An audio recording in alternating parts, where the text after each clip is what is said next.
Dictation गति 100 शब्द प्रति मिनट स्टार्ट। महोदय, अपने देश में महिलाओं को पुरुषों के समान ही अधिकार देने की बात विगत कुछ वर्षों से जोर शोर से की जा रही है।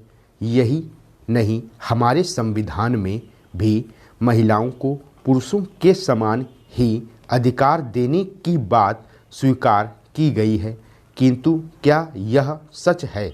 यद्यपि आजकल सार्वजनिक उपक्रमों, संगठित संस्थानों, यहाँ तक कि राजनीति में भी महिलाओं का प्रतिनिधित्व बढ़ा है और उनके प्रति भेदभाव में कमी आई है, फिर भी जहाँ तक असंगठित एवं निजी क्षेत्र के प्रतिष्ठानों की बात है तो वहाँ अभी महिलाओं के श्रम का शोषण किया जाता है।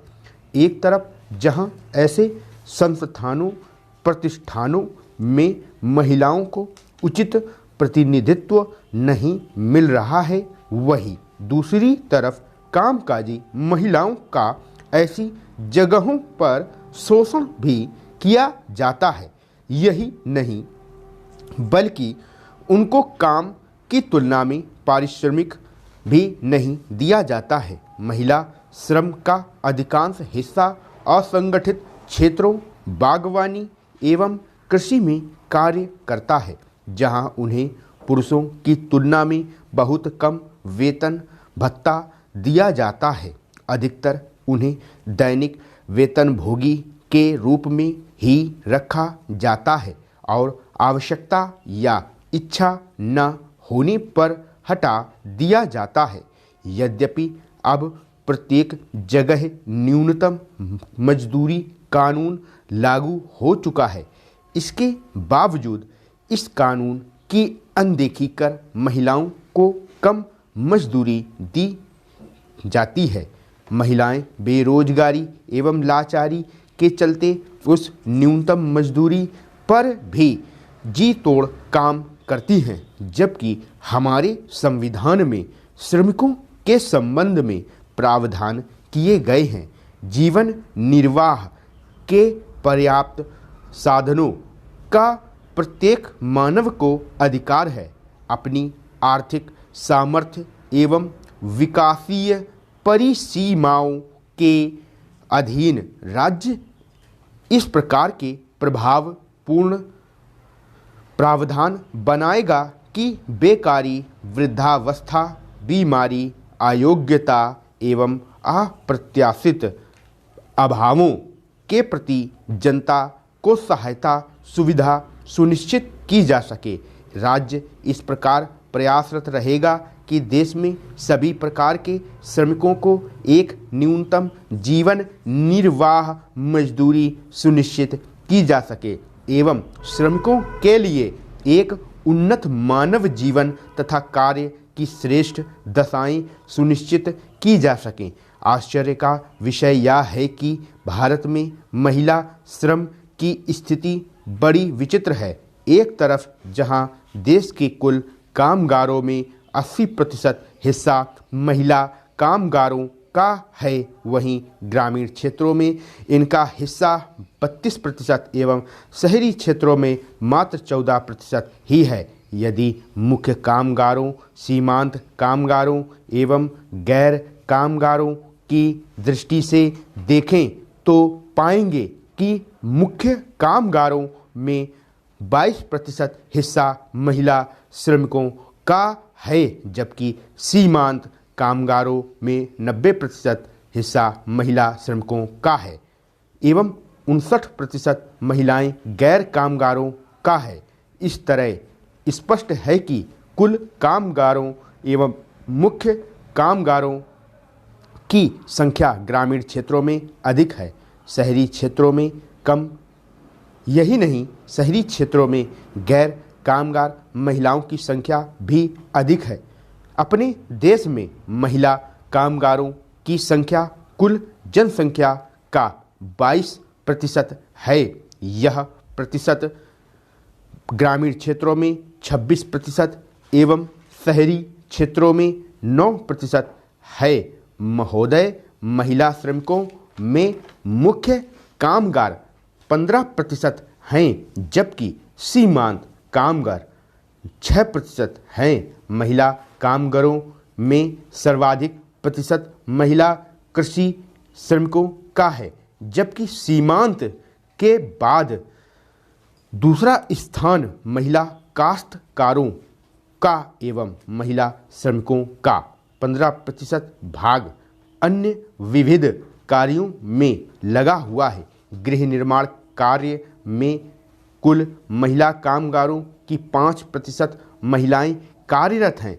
इससे स्पष्ट है कि भारतीय अर्थव्यवस्था में महिला श्रमिकों की सहभागिता अत्यंत महत्वपूर्ण है। खास तौर से कृषि कार्यों में संलग्न श्रमिकों में तो महिलाएं ही आधार हैं, फिर भी इनका शोषण जारी है। यदि रोजगार वार देश में कार्यशील जनसंख्या एवं महिला कामगार जनसंख्या का अवलोकन करें तो यह पता चलता है स्वरोजगार में सबसे अधिक महिलाएं लगी हुई हैं, जबकि नियमित वेतन पर रोजगार पाने वाली महिलाओं की संख्या मात्र 8% है एवं आकस्मिक मजदूरी पर रोजगार करने वाली महिलाओं का प्रतिशत 38 है। यदि ग्रामीण एवं शहरी स्तर पर देखें तो यह